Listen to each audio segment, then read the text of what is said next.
소설 속에서 우리들의 삶을 함께하는 시간. 여기는 아름다운 소리책방입니다. 안녕하세요. 반갑습니다. 오늘은 2017년 전북도민일보 신춘문예 당선작입니다. 최정원 작가의 마지막 수요 시간을 낭독해 보겠습니다. 마지막 수요 시간. 최정원. 조급한 마음으로 벽시계를 힐끔 쳐다봤다. 상사인 베이비시터 지원센터 실장이 도착할 시간까지는 아직 여유가 있었다. 아기는 세상 모르고 자고 있었다. 그 덕분에 나는 며칠 밤을 꼬박 세우던 일에서 자유로워진 것이었다. 잠에 취해 비틀거리며 우는 아기를 안고 집안을 왔다 갔다 하지 않아도 되었다. 젖병을 치켜 세워 눈금을 확인하느라 이리저리 돌려보는 일도 없었다.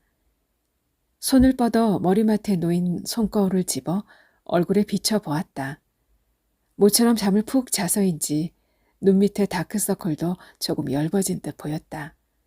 지난 밤 한두 차례 분유 수유를 하는 일, 두세 번 기저귀를 갈아주고 미지근한 물로 아기의 엉덩이를 닦아주는 일로 조금은 찌뿌드드해 있었지만 상쾌해진 느낌만은 의심할 여지가 없었다. 여러 가지 꿈을 꾼 것 같은데 아무것도 떠오르질 않았다. 방 안은 온통 햇생명 냄새로 가득 채워져 있었다. 분유 냄새, 비누 냄새, 파우더 냄새, 기저귀 냄새, 아기의 몸에서 나는 베리착지근하고 달보레한 냄새. 그것은 아무리 머리를 굴려봐도 햇생명 냄새라고 밖에는 달리 표현할 말이 떠오르질 않았다. 언 땅을 뚫고 나온 여린 새싹이 소리 없이 탄소 동화 작용을 하고 있는 것처럼 아기는 그렇게 조용히 숨을 쉬었다. 아기가 숨을 쉴 때마다 베네 쪼글이 앞서피 가늘게 달싹거렸다. 남의 아기를 돌보면서 내 아이를 비워내는 일은 너무 버거웠다. 세상 모르고 자고 있는 아기의 얼굴을 유심히 들여다보았다. 아기의 얼굴 위로 겹쳐지는 한 아이의 얼굴. 그 아이의 울음소리가 이명처럼 들려왔다. 나는 양손으로 귀를 틀어막았다. 그러자 이번에는 날카로운 실장의 목소리가 아이의 울음소리를 밀치고 귓속을 파고들었다. 내일부터 새쌍둥이네 가는 거 잊으면 안 돼요? 오로지 수수료만 생각하는 실장의 목소리엔 날카롭게 날이 서 있었다. 계약 만료일이 끝나면 더 이상 아기를 돌볼 필요가 없다고 실장은 못을 박았다. 솔직히 아기와 씨름하다 보니 오늘이 계약 만료인 사실도 까맣게 잊고 있었다. 예비 새쌍둥이 할머니로부터 상담이 들어왔을 때 실장은 입이 귀에 걸려 있었다.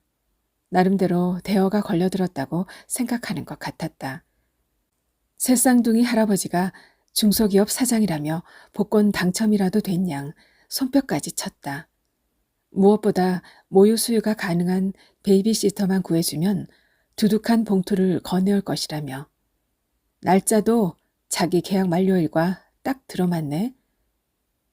머릿속에서 큰 소리로 말하던 실장의 얼굴이 떠올랐을 때 나는 눈을 지그시 감아버렸다.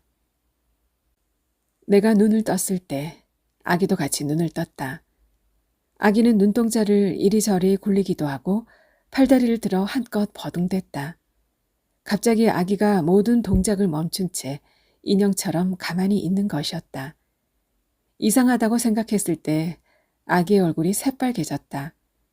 몸 안의 피가 온통 얼굴에 다 몰린 것처럼 아기가 뽕뽕뽕 하고 방귀를 뀌었다. 아니나 다를까 푸드득하고 똥을 쌌다. 기저귀를 제치자 똥은 삶은 계란 노른자위 같았다. 한동안 아기는 푸르댕댕한 똥만을 쌌다. 기저귀를 빼낸 후 물티슈로 엉덩이를 닦아주었다. 여자 아기와는 달리 사내 아기는 엉덩이를 닦아줄 때 세균이나 이물질이 자궁으로 들어갈 염려를 하지 않아도 되었다. 아기에게 기저귀를 채울까 하다 그만두었다. 어차피 씻겨야 했기 때문이었다. 작은 욕조에다 목욕물을 받았다. 온도계를 욕조에 집어넣는 순간 빨간 수은주가 정확하게 38도를 가리켰다. 나는 쪼그리고 앉아서 한 손으로 아기 뒷목과 엉덩이를 떠받치고 또 다른 한 손으로 머리부터 감겼다.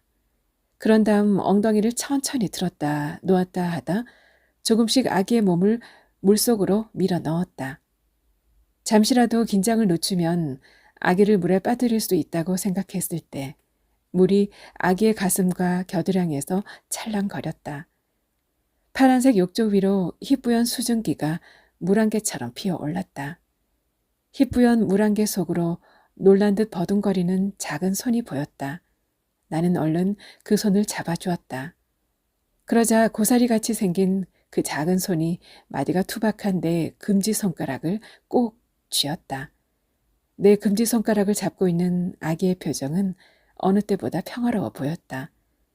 내 아이 역시 엉덩이가 따뜻한 물에 닿았을 때 놀란 듯 손을 버둥거렸다. 그러면 나는 얼른 아이의 손을 잡아주곤 했었다.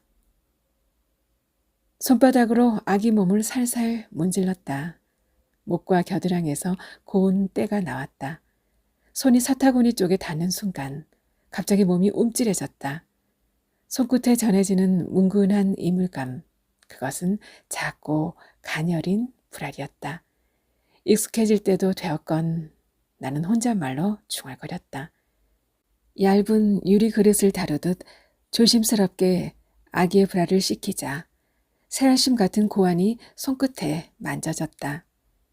내게 있어 사내 아기의 생식기는 너무도 생경했다. 아기의 고추는 장난감 같았다. 갑자기 장난감 같은 고추가 탱글탱글해지더니 오줌이 뿜어져 나왔다. 가느다란 오줌 줄기는 정확하게 내 콧잔등에 명중되었다. 콧잔등이 간지러운 느낌이 들었다. 그렇더라도 나는 꾹 참고 아기가 오줌을 다 눌 때까지 가만히 기다려 주었다. 목욕을 끝낸 아기의 알몸은 잘 익은 복숭아빛 같았다. 아기 몸에 보습제를 발라주고 나서 베네 쪼고리를 입혔다. 지금쯤 실장은 또 다른 베이비시터에게 연락을 취하고 있을 것이었다. 새 쌍둥이를 돌보려면 2명의 베이비시터가 필요하다고 실장이 말했던 것도 같았다. 나는 뇌리에 떠오르는 생각들을 지우려고 애쓰며 미리 준비해둔 젖병을 물렸다. 아기는 기다렸다는 듯이 허겁지겁 빨기 시작했다. 사내 아기라 그런지 젖병을 빨고 있는 입이 무척 커 보였다. 내 아이에 비해 배는 더 커 보였다. 병원에서 하라는 대로 젖을 끊고 분유 수유를 시작했을 때만 해도 아기는 한사코 젖병을 외면했다. 진짜 젖꼭지, 내 젖꼭지를 기억하고 있던 아기는 번번이 가짜 꼭지, 고무 젖꼭지를 밀어내기만 하는 것이었다. 안아도 보고 노리개 젖꼭지를 물려도 보았지만 소용이 없었다. 울다 지친 아기가 얼핏 잠이 든 듯 보였다. 혹 잠결에 빨지도 모른다는 생각에 얼른 물려보았지만 작심한 듯 아기는 가짜 젖꼭지를 밀어내었다. 그렇다고 쉽게 물러설 내가 아니었다.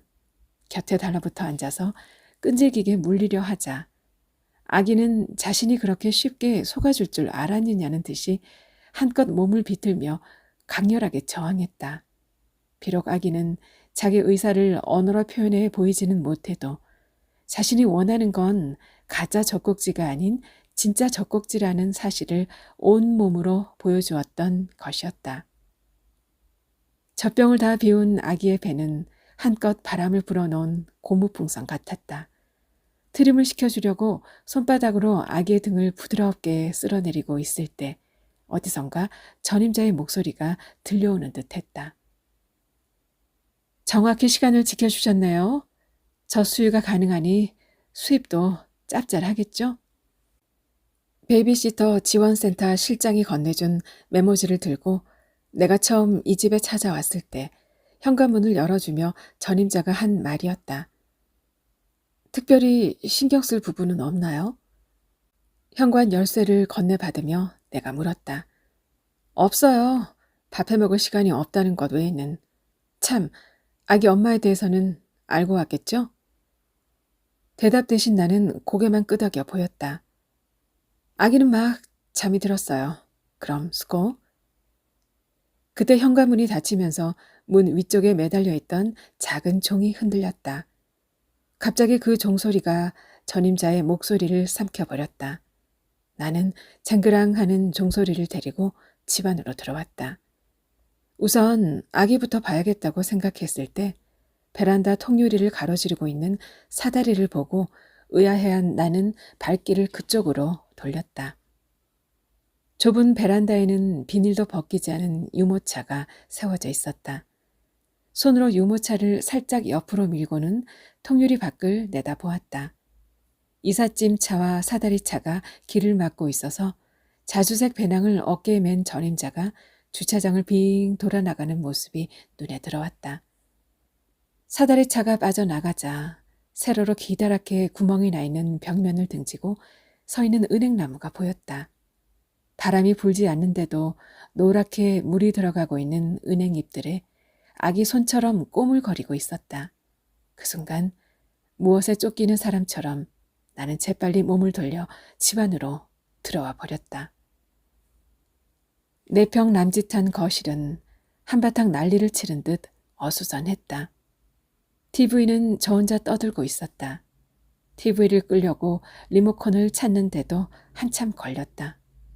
기저귀 바구니에 들어있는 리모컨을 집어 TV부터 껐다.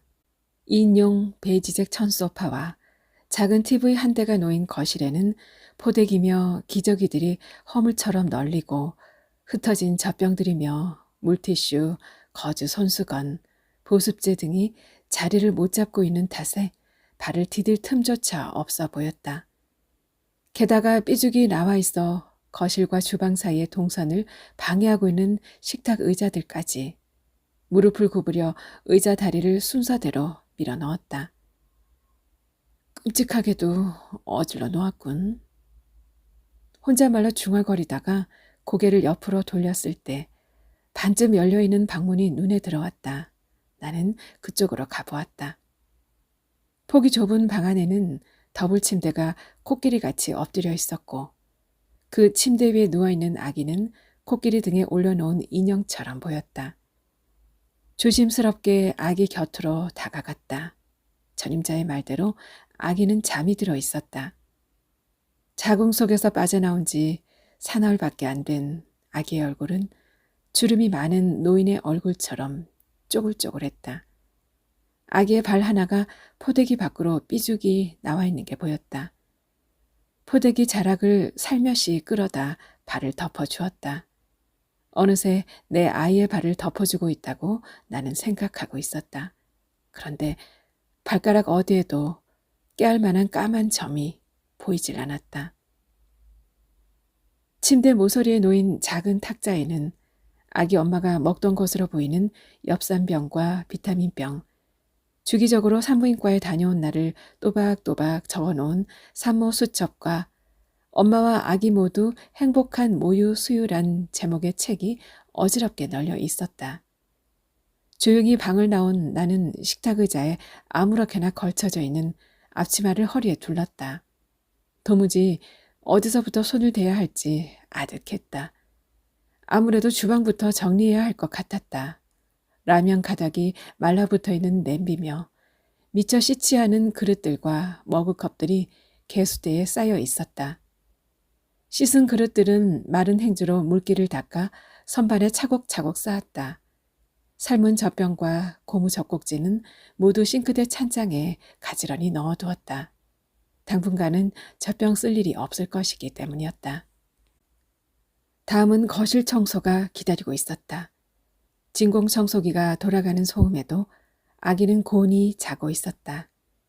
대부분의 신생아들은 진공청소기 소리에 민감하게 반응하지 않을 뿐만 아니라 오히려 안정감을 되찾게 된다는 사실을 처음 안 것은 베이비시터 교육장에서였다. 진공청소기 소리가 자궁 속 소음과 닮아있기 때문이라고. 그것은 베이비시터들만이 아는 비밀인데 인터넷 발달로 모든 엄마들이 다 써먹고 있으니 세상 엄마들을 일일이 찾아가서 따질 수도 없고 라며 소리내어 웃던 머리가 희끗희끗하던 여자 강사의 얼굴이 떠올랐다. 내 아이 역시 울다가도 진공청소기 소리가 나면 울음을 뚝 그치곤 했던 것 같다고 나는 생각했다. 다행히 욕실은 깨끗한 편이어서 청소가 빨리 끝났다. 그때까지 아기는 곤히 자고 있었다. 그 덕에 청소를 차질 없이 진행할 수 있게 되었던 것이다. 만약 아기가 울기라도 했더라면 고무장갑을 낀 채 앞치마의 끈도 풀지 못하고서 달려가야만 했을 것이다. 갑자기 전류가 흐르듯 가슴에서 찌르르한 통증이 느껴졌다. 아기에게 젖을 물릴까 생각했을 때 소파 옆 커튼 자락에 반쯤 가려져 있던 꽃바구니가 눈에 들어왔다. 파란색 리본엔 검정 붓글씨로 아기 탄생을 축하합니다란 글귀가 씌어져 있었다. 붉은 장미꽃은 이미 잎과 줄기가 새들새들해져 있었다. 그것들을 종량제 봉투에 쑤셔 넣고 있을 때 아기 우는 소리가 들려왔다. 분유 수유와는 달리 젖 수유는 간단했다. 겉옷만 올리면 되었다. 아기가 물기에는 내 젖꼭지가 조금 큰 편이었다. 몇 차례 시도 끝에 겨우 아기가 젖꼭지를 물었다. 어린 것이 힘이 드는지 빨다 몇 차례나 쉬곤 했다. 한참 후 물고 있던 젖꼭지를 혀로 밀어낸 아기는 눈을 스르르 감더니 또다시 잠이 들었다. 한 손에는 음식물 쓰레기를, 또 다른 한 손에는 종량제 봉투를 든 채 계단을 내려갔다. 때마침 계단을 올라오던 한 남자와 어깨를 조금 세게 부딪혔다. 그 충격으로 아슬아슬하게 버티고 있던 장미꽃 한 송이는 목이 부러졌고 그것은 남자의 구두 밑창에 눌려 짓뭉개졌다. 남자는 오히려 불만에 가득 차 있는 눈길로 나와 짓뭉개진 꽃을 번갈아 힐끗거리는 것이었다. 그 순간 지금 대체 누구한테 째려보는 거야? 나는 이 생각밖에 들지 않았다. 결국 나는 계단에 쪼그리고 앉아서 손으로 짓뭉개진 꽃을 쓰레기 봉투에 담을 수밖에. 입주 첫날은 그렇게 하루가 지나갔다. 품 안에서 잠이 들어있는 아기를 침대에 옮겨 뉘었을 때 갑자기 허기가 몰려왔다. 얼마 전에 넣어두었던 빵을 꺼내려고 냉동고 문을 연 순간 갑자기 얼음처럼 차가운 실장의 목소리가 냉기와 함께 밖으로 튀어나왔다. 퇴근길에 새 쌍둥이네 데려다 줄 테니 준비하고 기다려요. 그 순간 나는 고개를 좌우로 흔들었다. 전자레인지에 넣고 10초간 돌렸더니 빵이 먹기 좋게 말랑말랑해져 있었다. 한 손에는 빵을, 또 다른 손에는 커피를 든 채 식탁 앞에 가서 앉았다. 따끈한 커피 한 모금으로 몸을 죽이며 주위를 두리번거렸다. 왼쪽 벽면에 붙어있는 알록달록한 포스트잇들이 눈길을 붙잡았다. 벽면에 이런 게 붙어 있었던가. 궁금증이 생긴 나는 의자를 벽면으로 바짝 당겨 앉았다.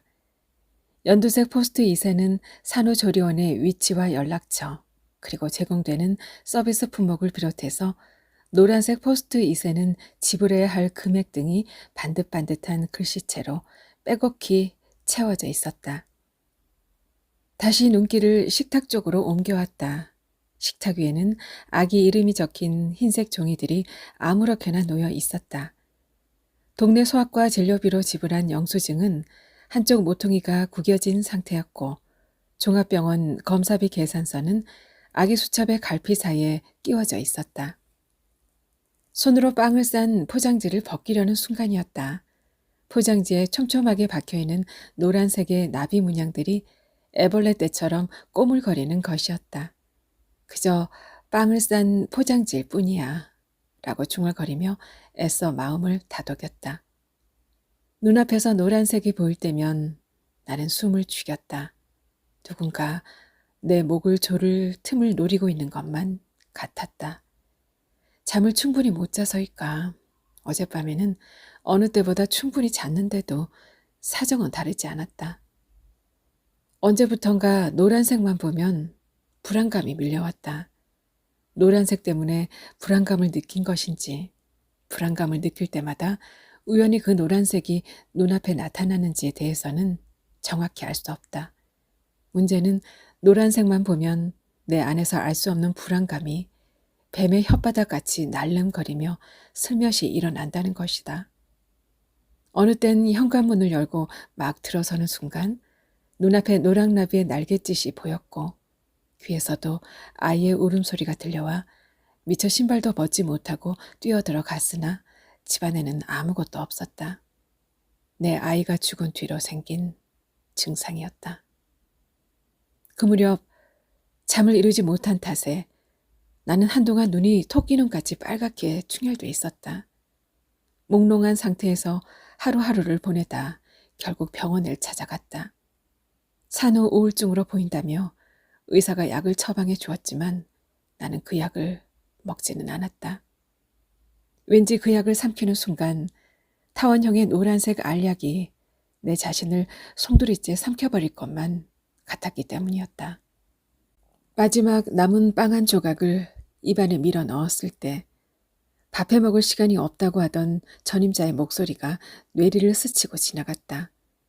빵 2조각과 커피 한 잔으로 아침 겸 점심으로 때운 셈이었다. 초조한 눈빛으로 벽시계를 힐끗 쳐다봤다. 실장이 도착하기 전까지 다른 것은 몰라도 아기용품만은 빠짐없이 정리해둬야겠다고 나는 생각했다.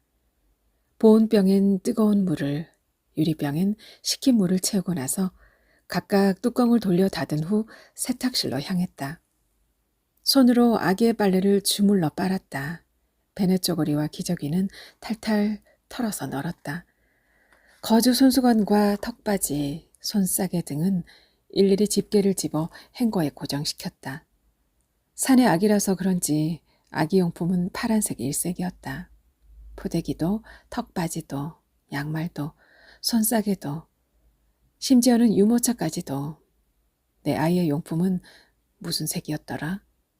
갑자기 앞집 할머니의 목소리가 그 생각의 틈새를 비집고 들어왔다. 아기 얼굴에 온통 노란 꽃이 피었구먼. 쯔쯔쯔. 언젠가 아기를 안고 잠시 밖에 나갔다가 우연히 앞집에 산다는 머리가 하얀 할머니를 만났다. 아기를 처음 대면했을 때 속으로 얼굴빛이 칙칙하다는 느낌은 들었지만 본 피부색이 그렇겠거니 하고 지나쳐버렸다. 그러다가 앞집 할머니의 말을 듣는 순간 가슴이 철렁했다. 자세히 보니 아기는 얼굴만 노란 게 아니었다. 눈동자도 배도 심지어는 발바닥까지도 샛노랬다. 황달? 자신의 입에서 튀어나온 짤막한 이 음절은 내 귀에도 선명하게 들려왔다. 나는 베이비시터 교육 때 꼼꼼히 적어놓았던 노트를 꺼내 펼쳤다.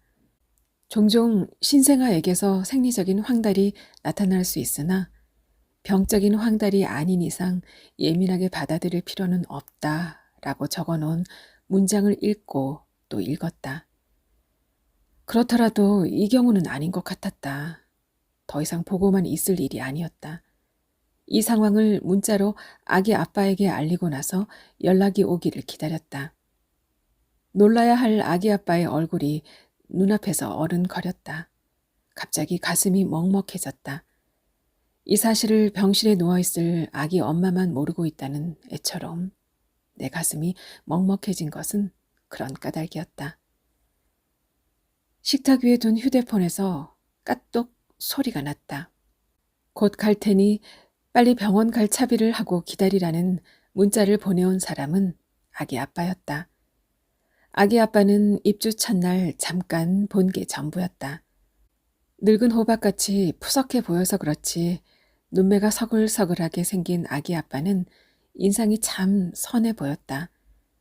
아기를 품에 안은 아기 아빠는 자신의 이마를 아기 볼에 비비다 눈시울이 붉어지곤 했다. 아기를 잘 부탁드립니다. 아기 아빠의 목소리에는 뭔가 어두운 구석이 느껴졌다. 그날 아기 아빠는 안고 있던 아기를 내게 건넨 뒤 슬로우 비디오 화면에 나오는 배우처럼 한없이 느린 동작으로 현관 쪽을 향해 걸어 나가다 몇 번이고 돌아보곤 했다. 이튿날부터 나는 아기가 잠든 모습, 노는 모습, 젖을 빠는 모습 등을 휴대폰 카메라로 찍어 매일 한두 차례씩 까똑에 올렸다. 그러면 아기 아빠는 잘 키워주셔서 고맙습니다 라는 문자와 함께 하트 모양의 이모티콘도 함께 보내오곤 했었다. 곧 온다던 아기 아빠는 2시간이 지나도 오질 않았다. 초조한 마음에 한 차례 더 문자를 보냈으나 어찌 된 일인지 답신이 없었다. 이럴 줄 알았더라면 아기 엄마가 입원해 있는 병원 위치라도 알아둘 걸. 이런 일이 생길 거라곤 상상도 못했다. 아기 아빠는 한나절이 지날 때까지 소식이 없었다. 도무지 일이 손에 잡히지가 않았다. 게다가 마음을 졸인 탓인지 입안이 깔깔해서 아무것도 먹지 못했다. 아기 아빠로부터 전화가 걸려왔을 땐 오후 5시경이었다. 전화 내용은 황당했다. 갑자기 급한 일이 생겼다며 나 혼자서 아기를 데리고 병원을 다녀오라는 것이었다. 아무리 그래도 그렇지. 아픈 아기를 나한테만 떠맡기는 게 말이나 돼? 나는 짜증을 내며 휴대폰을 소파에 휙 던졌다. 소파 구석에 떨어진 휴대폰이 저 혼자 부르르 떨었다. 그 전화를 마지막으로 아기 아빠는 소식이 끊겼다. 동네 소아과에서 나온 후 다시 택시를 타고 종합병원에 도착했을 땐 응급실 유리문에는 푸르스름한 인의 입자들이 스멀거리고 있었다. 아기를 받아 안은 간호사를 따라 검사실로 들어갔다. 검사실에 설치된 대형 의료기 모터 소리가 심장 박동을 한껏 끌어올렸다.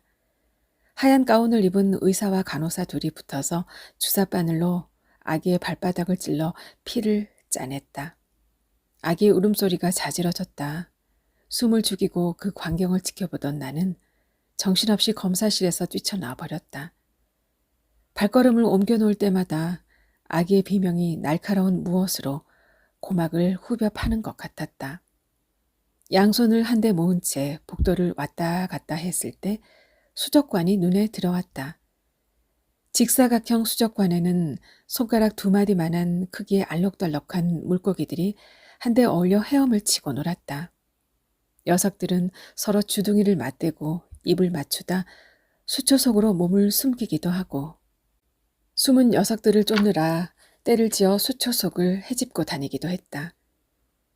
갑자기 물고기같이 입을 뻐끔거리며 내 젖을 빨던 죽은 아이의 모습이 수족관 뚜껑에 매달린 희미한 형광등 불빛 아래 걸려있는 것이었다.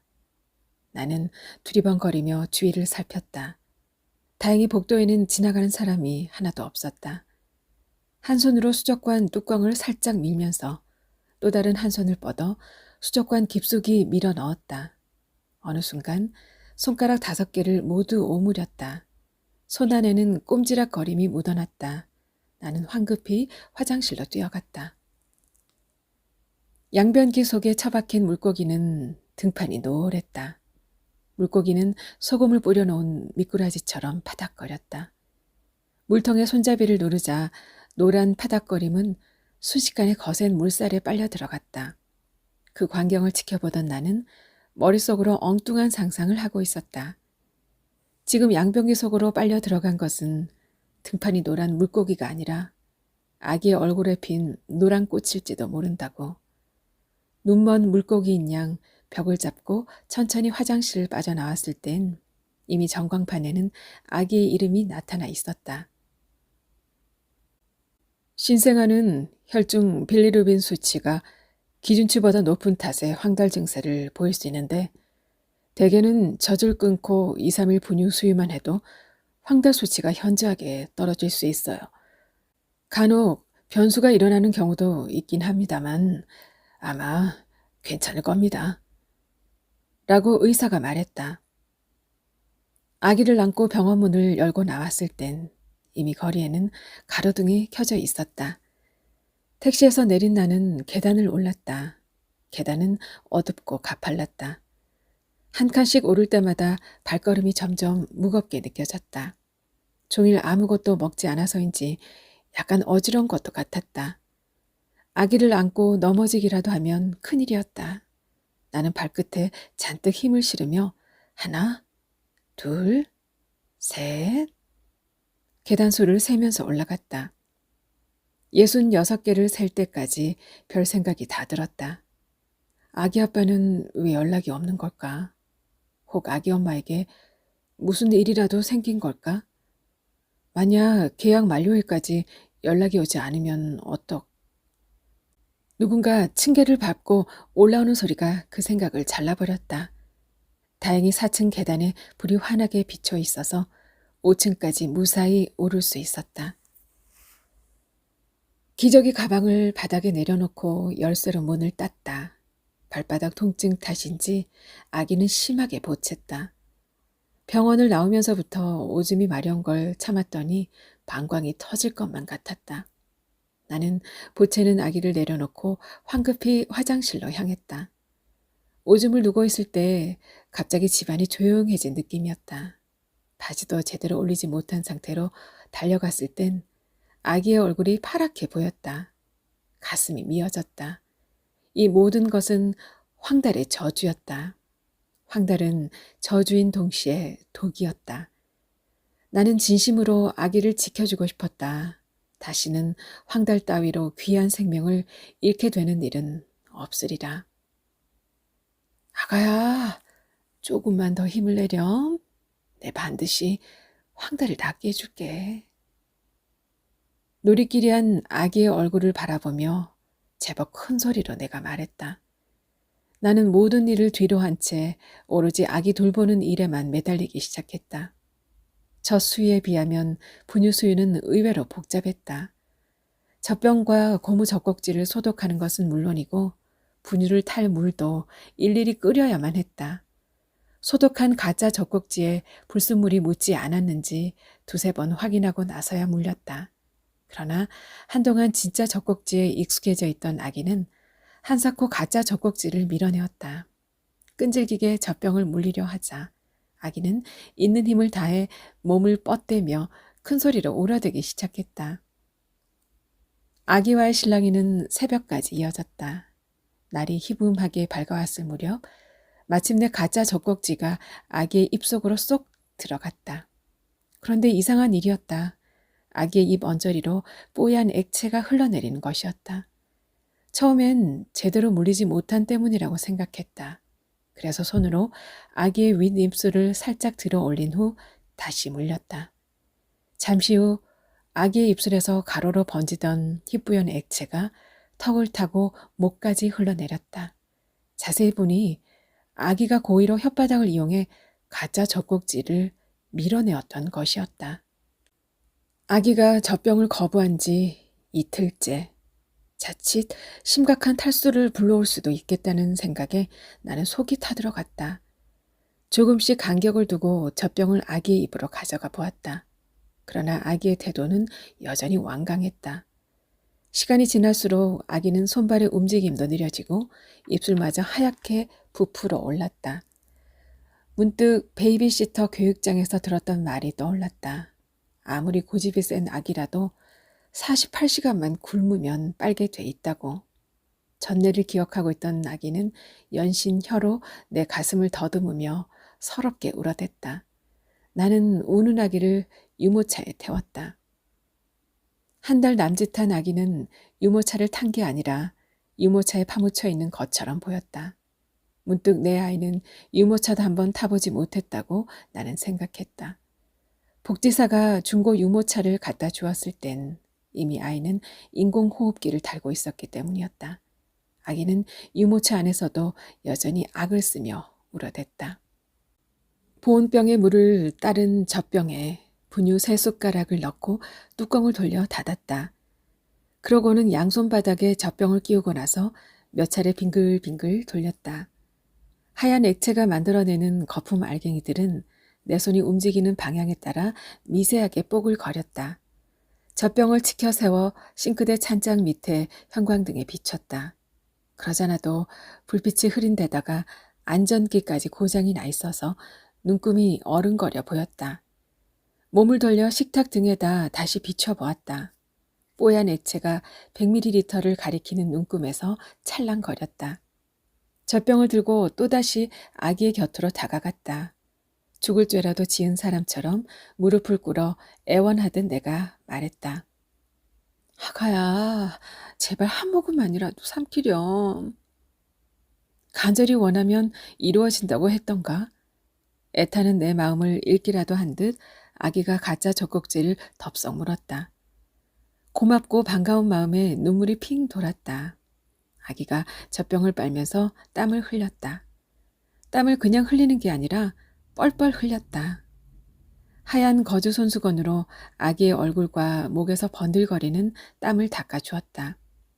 어느새 아기는 분유 100ml를 다 빨았다. 그 모습을 보는 순간 막혔던 가슴이 뻥 뚫리는 느낌이었다. 그런 느낌도 잠시뿐. 갑자기 내 아이는 단 한 차례도 100ml를 빨아보지 못했다는 생각을 하는 순간 은근히 질투심이 일었다. 아픈 아기에게 질투심을 느끼다니 나한테도 이런 면이 있었나 싶었다. 아기가 분유를 먹기 시작하면서부터 내 가슴은 퉁퉁 불어 있었다. 하루에도 한두 차례씩 유축기로 젖을 짜내야 했다. 고개를 숙인 자세로 유축기로 젖을 짤 때면 모든 기운이 유축기 속으로 빨려 들어가는 느낌이었다. 밤이 깊어갈 무렵에는 목까지 뻣뻣해 왔다. 몇 차례 목을 빙빙 돌리자 목에서 우두둑 소리가 났다. 잠시 후 으슬으슬 춥기 시작하더니 온몸이 부서지는 것 같이 아파왔다. 아니나 다를까 전몸살이 난 것이었다. 전몸살을 앓을 때 아기에게 젖을 물리면 한결 증상이 가벼워진다는 사실을 나는 경험으로 잘 알고 있었다. 딱 한 번만 젖을 물릴까? 그러면 한결 증세가 가벼워질 텐데 어떻게 하면 자신이 편해질까만 생각하는 것은 정말 아픈 아기에게 벌받을 짓인지도 몰랐다. 문득 이중인격이란 말이 뇌리를 스치고 지나갔다. 아기 옷장 정리를 끝내고 나서 벽시계를 힐끗 쳐다봤다. 실장이 도착하기 전에 젖병 소독까지 끝내려면 시간이 빠듯할 것 같았다. 나는 양손에 빈 젖병 하나씩을 든 채 급히 주방으로 향했다. 희뿌연 플라스틱 젖병 속에 녹색 스펀지 브러쉬를 넣고 빙빙 돌리고 나서 수도꼭지를 돌려 틀었다. 젖병을 가득 채우고 흘러넘친 수돗물이 개수대로 떨어졌다. 젖병 6개와 고무 젖꼭지 4개를 넣어둔 스테인리스 냄비를 가스레인지에 올리고 불을 켰다. 그러고는 거실 구석에 세워둔 트렁크를 열었다. 바닥에 쪼그리고 앉아서 흩어진 옷가지들과 틈틈이 꺼내보던 노트 등을 주섬주섬 트렁크에 담기 시작했다. 치약과 칫솔, 손 소독제와 잠자리 모양의 갈색 머리핀 등을 비상용으로 갖고 있던 비닐 지퍼백에 집어넣고 있을 때 휴대폰 벨소리가 울렸다. 틀림없이 아기 아빠일 거라고 나는 믿었다. 그런데 휴대폰에서 흘러나오는 목소리는 아기 아빠가 아니었다. 10분 안에 도착할 것 같아요. 그렇게 말하는 실장의 목소리는 어느 때보다도 경쾌하게 들려왔다. 그러나 내 가슴에는 돌 하나를 올려놓은 양 한없이 무겁기만 했다. 어느 날 갑자기 그는 내 곁을 떠나갔다. 기다리던 아이는 찾아오지 않았고 황달이 그와 나 사이에 먼저 들어와 있었던 것이었다. 그는 치료를 거부했다. 어차피 사라지지 못할 바엔 억지로 연명할 필요 없어. 이 세상에 태어난 모든 생명은 각자에게 주어진 시간이 지나면 떠나가야 하는 걸. 그것이 그가 남긴 마지막 말이었다. 살고 싶은 생각이 손톱만큼도 없었다. 무작정 슬프고 억울하고 화가 나서 견딜 수 없었다. 그럴 때면 혼자 우두커니 앉아 평소 입에 대지도 않던 소주를 약 먹듯 삼키곤 했다. 나중에는 소주든 맥주든 막걸리든 닥치는 대로 마셔댔다. 방 안에는 빈 술병들로 가득 쌓여만 갔다. 얼마 후 뱃속에 아이가 생긴 사실을 알게 되었다. 내 나이 39. 아이를 기다려온 지 7년 만이었다. 그토록 기다려왔던 아이였건만 입에서는 어이없다는 말만 튀어나왔다. 정말 어이가 없다는 말이 딱 들어맞았다. 나는 한동안 그 말을 입에 달고 살았다. 라면을 끓일 때, 팔을 썰 때, 길을 걸을 때면 어이가 없어 라는 말이 입에서 저절로 튀어나왔다. 결국 아이를 낙태할 요량으로 병원을 찾아갔다. 수술대에 3차례나 올라갔으나 번번이 허탕을 치고 말았다. 참 이상한 일이었다. 아랫도리를 벗고 수술대에 올라가기만 하면 다급한 환자가 들이닥쳤고 그때마다 수술대에서 내려와야만 했다. 내가 낙태를 결심한 건 혼자서 아이를 키울 자신이 없어서가 아니었다. 임신한 것도 모른 채 무지막지하게 술을 마셔댔기 때문이었다. 서서히 배가 불러왔고 죽을 만큼 아팠고 살려달라고 소리쳤을 때 아랫도리에서 아이가 밀고 나왔다. 황달은 겨우 2달 된 내 아이마저 빼앗아갔다. 한 줌도 안 되는 뼈가루를 강물에 뿌렸다. 강물은 아이의 뼈가루를 품고 야멸차게 흘러갔다. 나는 오한을 심하게 느끼는 사람처럼 덜덜 떨리는 손으로 젖을 짜서 아이의 뼈가루가 떠내려가는 방향으로 흘러보냈다. 뽀얀 젖이 때마침 불어오는 바람을 타고 빠르게 흘러갔다. 아이의 뼈가루를 싣고 흘러가는 강물 위로 부는 바람이 윙윙 소리를 냈다. 그 소리는 강물이 오는 소리 같기도 하고 아이의 울음소리 같이 들리기도 했다. 남이 겪은 일처럼 동떨어진 며칠이 지나갔다. 아이는 떠나고 없는데 눈치 없는 젖은 계속 돌았다. 악몽과 전몸살로 밤새 시달리다가 잠에서 깨어났을 때 아직도 창밖은 어둠으로 채워져 있었다. 퍼뜩 눈을 뜨고서도 옆에 아이가 없다는 생각을 채 못하다가 아, 그랬었지 하고 아이의 부재를 인식했었다. 젖이 겉옷 위로 배어 나왔다. 유축기를 퉁퉁 불어있는 가슴에 갖다 대자 뽀얀 젖이 아이를 향한 그리움처럼 뿜어져 나왔다. 언젠가 인공호흡기를 꽂고 누워있던 아이를 지켜보다 잠깐 눈을 붙인 적이 있었다. 눈을 떴을 때 간이 침대가 흥건하게 젖어 있었다. 밤새 젖이 흘러내린 것이었다. 그때만 해도 아이가 그렇게 쉽게 죽을 거라고는 상상도 못했다. 손과 발의 움직임이 서서히 느려지고 있는 아이의 모습을 보고 있으면서도 휴지를 둘둘 말아 가슴에 대고는 잠깐씩 눈을 붙이게 되었던 것이다. 간호사가 와서 깜빡 잠이 들어있던 나를 흔들어 깨웠을 땐 이미 아이의 몸은 축 늘어진 상태였다. 병원을 다녀온 이후에도 매일 1~2차례씩 전화도 하고 문자도 보냈지만 어찌된 일인지 아기 아빠한테서는 소식이 없었다.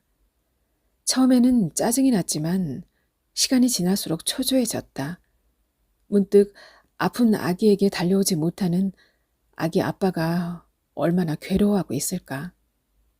그 생각을 하다 천천히 창가로 걸어갔을 땐 이미 해는 느릿느릿 기울고 있었다.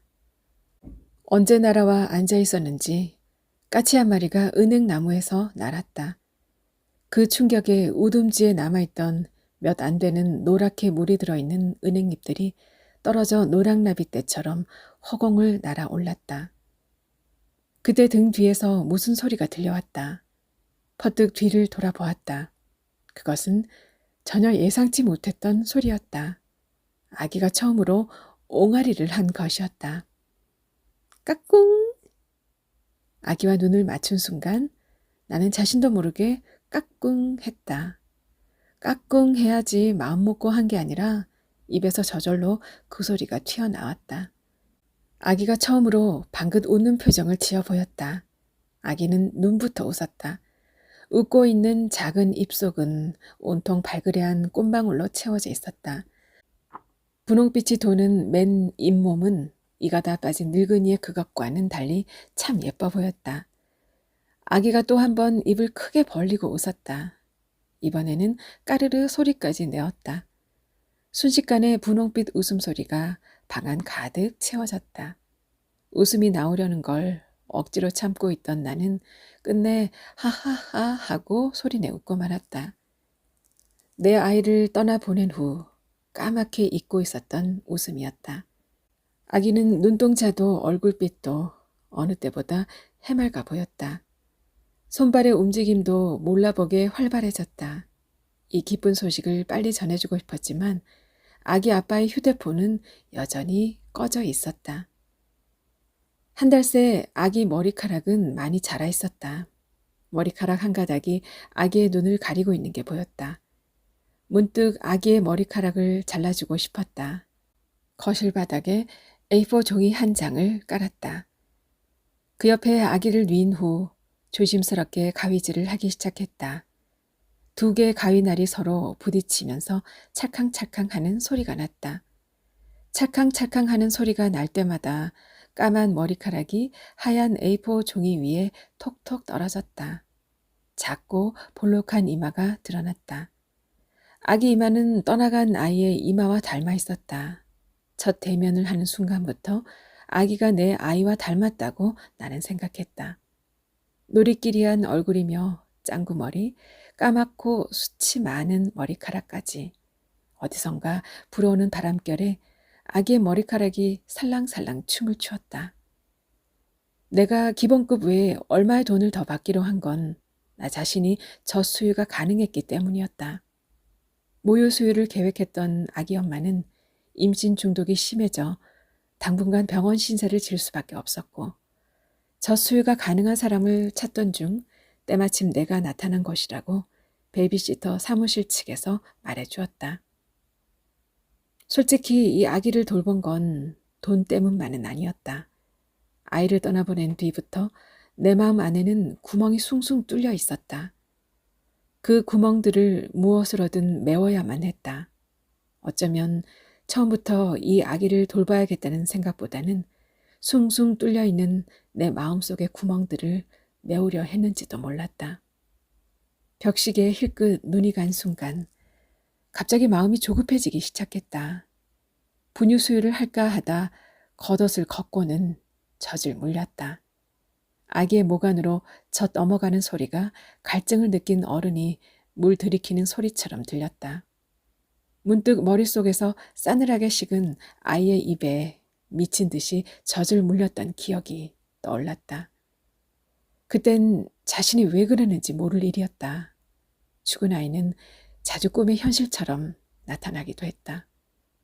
어느 땐 나타나서 작고 가녀린 손으로 내 가슴을 더듬기도 하고 그러다가 눈이 마주칠 때면 방긋 웃어 보이기도 했다.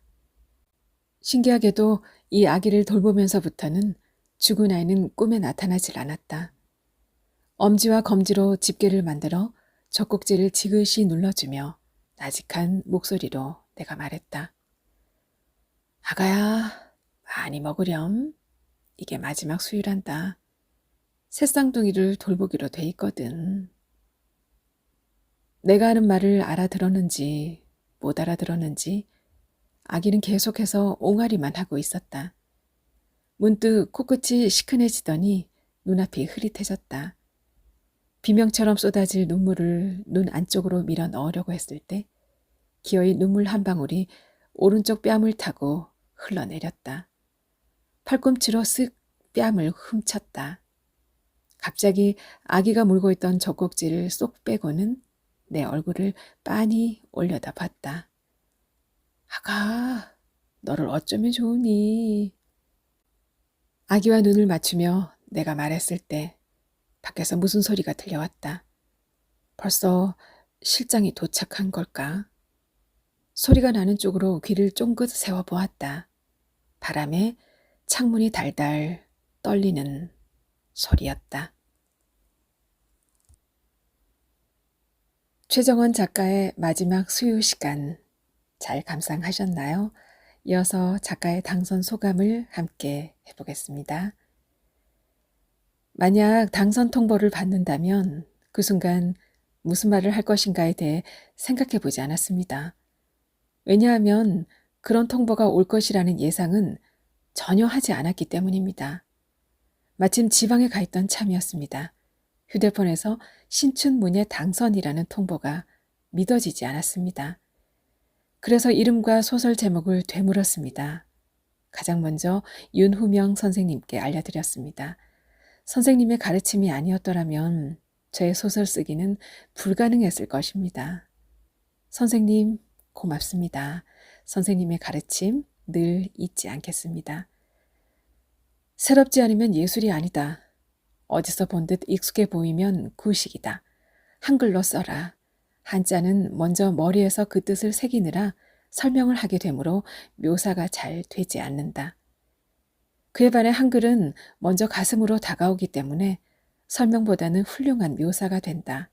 묘사는 소설에서 생명이다. 선생님의 가르침대로 한글로 쓰려고 노력했습니다. 쓰면서 한글이 훌륭하다는 것을 새삼 깨닫게 되었습니다. 앞으로도 우리의 아름다운 한글이 더욱 빛을 발할 수 있는 소설을 쓰겠습니다. 그동안 함께했던 금요반 식구들을 기억할 것입니다. 마지막으로 저에게 새로운 출발의 기회를 주신 전북도민일보와 부족한 작품을 당선작으로 뽑아주신 심사위원 선생님들께도 진심으로 고마움을 전하고 싶습니다.